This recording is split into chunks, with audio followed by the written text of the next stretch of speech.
ఆ రోజు జోరుగా వర్షం కురుస్తా ఉందంట.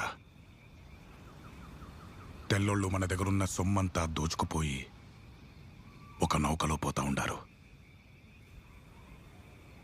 అప్పుడు మా నాయన, అదే మీ తాత, మనోళ్ళందరినీ ఒక పడవలో తీసుకుపోయి. ఆపు నాన్న, ఎప్పుడు మీ నాన్న కథ వాళ్ళ నాన్న కథలు చెప్తూనే ఉండవు. మా నాన్న కథ చెప్పు నాకు, దేవర కథ చెప్పు నాకు.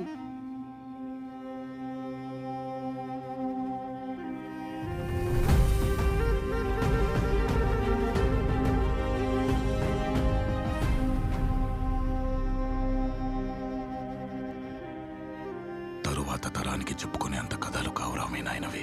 మావి ఎవ్వరికీ చెప్పుకోలేని చీకటి కథలు. బతికున్నామే గాని భావితరాలకి కథలుగా చెప్పుకునేలా ఈ బతుకులు మారతాయో లేదో మాకు కూడా తెలీదు.